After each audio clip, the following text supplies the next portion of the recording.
प्यारे विद्यार्थियों, आज मैं आपको सूर्या सिविल क्लासेस की तरफ से एक और परीक्षा के बारे में जानकारी देना चाहता हूं। बच्चों, आप जानते होंगे कि अपने देश में बैंकों का बहुत बड़ा स्ट्रक्चर है और धीरे धीरे सरकार चाहती है कि गांव-गांव में बैंक खुलें। जनधन खातों के माध्यम से करीब 30 करोड़ लोगों को और बैंकिंग व्यवस्था से जोड़ा गया है। तो बैंकिंग की निकट भविष्य में स्वाभाविक है, जब इतने खाते खुलेंगे तो उसमें इतनी ब्रांच गांव-गांव खुलेंगी। और वो भी सुना होगा कि बैंक के एजेंट बनाए जा रहे हैं जो पैसा जमा कराएं और निकालें, बैंक से एजेंसी ले लें। ये भी काम चल रहा है। तो दोस्तों, बैंक एक ऐसी संस्था है जहां पर आप जानते हैं, जहाँ भी बैंक लगे होंगे तो एयर कंडीशन लगा होगा, कंप्यूटर लगा होगा, एक कंफर्टेबल वातावरण होगा। तो पढ़े लिखे लोगों के लिए एक बहुत अच्छा वातावरण रहता है काम करने का बैंकों में। तो बैंकों की परीक्षा के बारे में आज मैं आपको बताना चाहता हूँ। एक संस्था है institute of banking personnel selection, मतलब बैंक के लिए कर्मचारी और अधिकारी उनका चयन करने के लिए एक संस्था है IBPS। तो वो हर साल परीक्षा आयोजित कराती है और उस परीक्षा के द्वारा लोगों का चयन करती है जो होशियार हैं, चैतन्य हैं, बैंक का काम अच्छी तरह कर सकते हैं। उनका सिलेक्शन करके एक लिस्ट जारी कर देती है। फिर करीब करीब 20 बैंक हैं जो उस लिस्ट में से पासशुदा लड़कों का सिलेक्शन, लड़कियों का सिलेक्शन कर लेते हैं और उनकी मेरिट के अनुसार, उनको चॉइस के अनुसार पोस्टिंग दे देते हैं। यानी पहले मेरिट देखी जाती है, फिर उनकी चॉइस देखी जाती है। तो जो सबसे उनकी मेरिट के अनुसार जो सबसे अच्छी उनकी चॉइस की ब्रांच हो सकती है वहाँ तैनाती कर देते हैं। एक और बात जानने की ज़रूरत है कि बैंक के जो प्रोबेशनरी अफसर होते हैं वो अधिकारी होते हैं और उसी परीक्षा से क्लर्क भी लिए जाते हैं और बैंक के अधिकारी भी लिए जाते हैं। तो इसका मतलब ये हुआ कि जो थोड़ा हायर मेरिट के होते हैं तो उनको तो अधिकारी के रूप में ले लिया जाता है और जो थोड़ा कम मेरिट के होते हैं उनको कर्मचारी के रूप में ले लिया जाता है। लेकिन कुल मिलाकर के काफ़ी ज़्यादा जगहें हो जाती हैं और ऐसा कुछ बहुत कठिन परीक्षा भी नहीं है कि आप उसमें न सफल हो पाएँ। जो IBPS परीक्षा कराता है वो और आसान है कि आपको कहीं दौड़ भाग करने की ज़रूरत नहीं है। आपका सेंटर करीब में आ जाएगा, किसी शहर में ऑनलाइन परीक्षा होती है। यानी कंप्यूटर मिलेगा, कंप्यूटर पर सवाल आएंगे और वो सवालों पर आपको उत्तर टिक लगा के देना होगा। अब सबसे पहले इसमें ये ज़रूरी है कि समझें कि इसमें कौन लोग बैठ सकते हैं।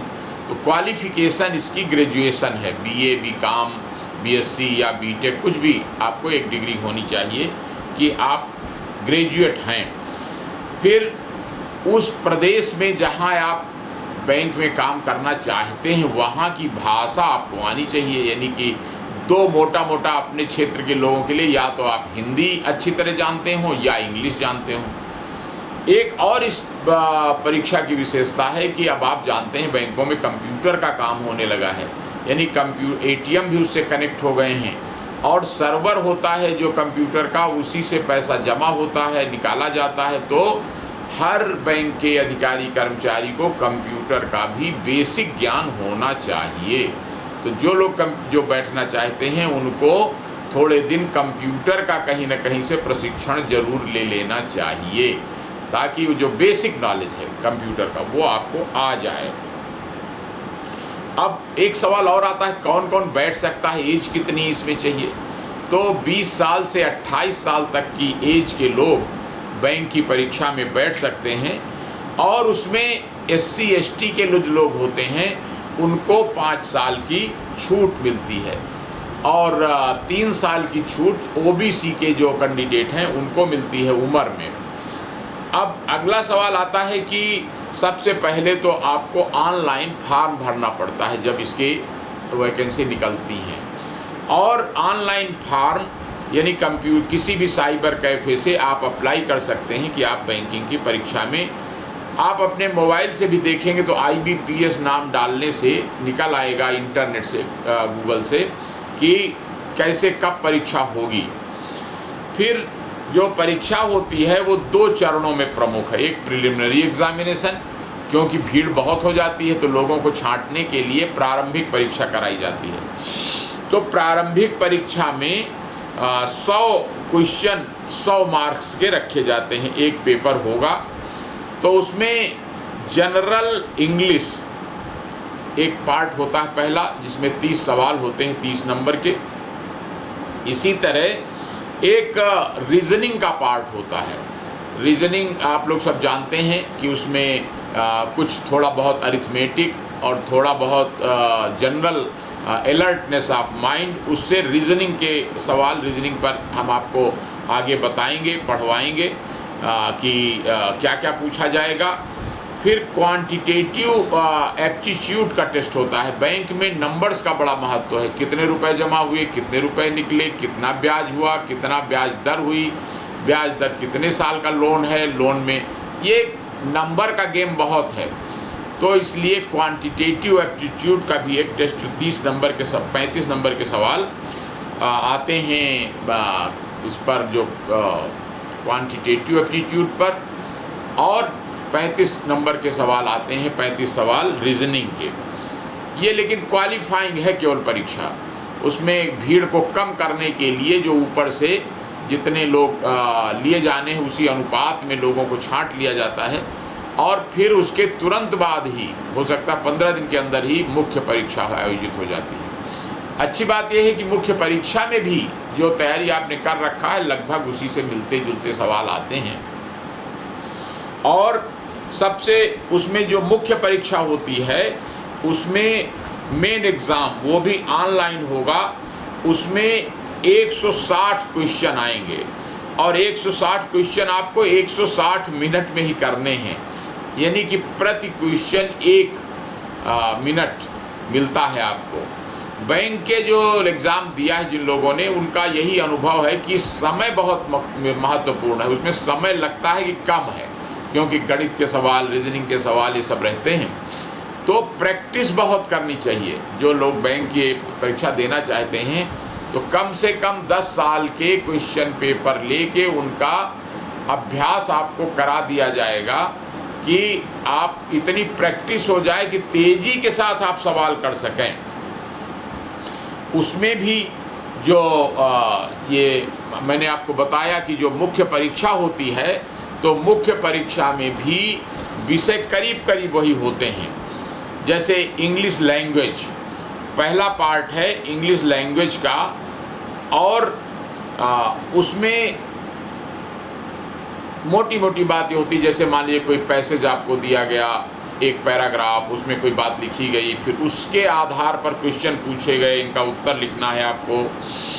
तो ये 40 अंकों का ये इंग्लिश लैंग्वेज का इस प्रकार होता है। उसमें कुछ ग्रामर का पोर्शन होगा, कुछ उसमें जो पर्यायवाची शब्द, विलोम शब्द और यही सब जो जनरल बातें हैं। फिर एक उसमें भी क्वांटिटेटिव ओरिएंटेशन या एप्टीट्यूड, वो जो मैंने आपको बताया था कि नंबर्स का खेल है बैंक में बहुत, तो नंबर का ओरिएंटेशन आपका कितना है, तो उसमें भी 50 सवाल आपको आएंगे जिनका उत्तर आपको देना है। और रीजनिंग उसी से जुड़ा हुआ है। रीजनिंग का मतलब होगा कि एक कॉमन सेंस, आपकी अलर्टनेस कितनी है, आपका ब्रेन का IQ कितना है, इन सब चीज़ों को रीजनिंग में चेक किया जाता है। लेकिन प्रैक्टिस करते हैं, जब जो लोग प्रैक्टिस कर लेते हैं उनका फिर IQ नहीं टेस्ट होता, वो प्रैक्टिस से पास हो जाते हैं। अब general awareness and knowledge regarding banking, ये चौथा पार्ट है।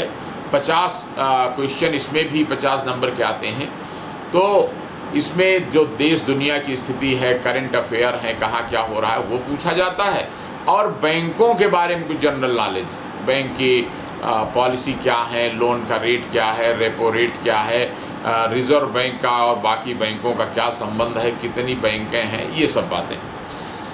अब मैं इसके बारे में बताऊंगा आपको। जैसे इस साल सितंबर 2020 में इसका रजिस्ट्रेशन शुरू हो जाएगा और जो प्रारंभिक परीक्षा है वो दिसंबर 2020 तक होगी और रिज़ल्ट जल्दी, चूँकि वो ऑनलाइन एग्ज़ाम है तो रिज़ल्ट जल्दी ही निकल जाता है, कंप्यूटराइज्ड है पूरी चीज़।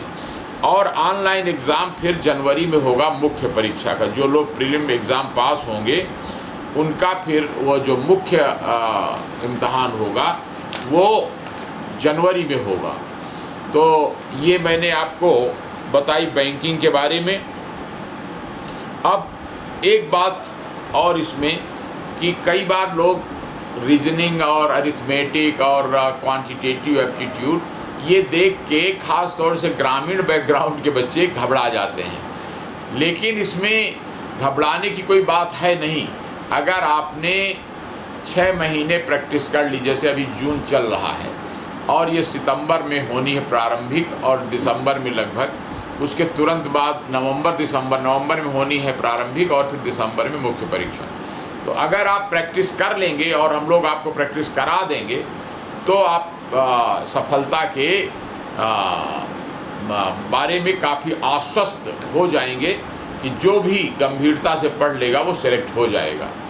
और बैंक का मैंने बताया कि अच्छा एटमॉस्फेयर होता है, निश्चित टाइम के घंटे हैं, आप दिन में अपना बैंक काम करके अपने घर वापस आ जाए तो, और काफ़ी कंफर्टेबल एटमॉस्फेयर रहता है, सुविधाजनक आरामदायक वातावरण में बैठकर आप काम करते हैं।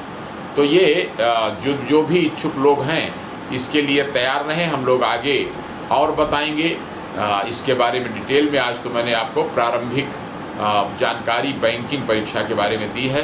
मुझे उम्मीद है कि आपको पसंद आएगी और आप इसके आधार पर आगे डिटेल जानकारी लेने के लिए गूगल में और जो आपका मोबाइल फ़ोन है इंटरनेट पर suryacivil.classes.com अगर डालेंगे तो ये आपको पूरा विवरण मिल जाएगा और उसके बाद फिर आपको रेगुलर क्लासेस, अभी तो केवल ये भूमिका और इंट्रोडक्शन और प्रारंभिक चरण में काम चल रहा है, फिर आपको वो भी सब बताया जाएगा ताकि आप इसमें सफल हों।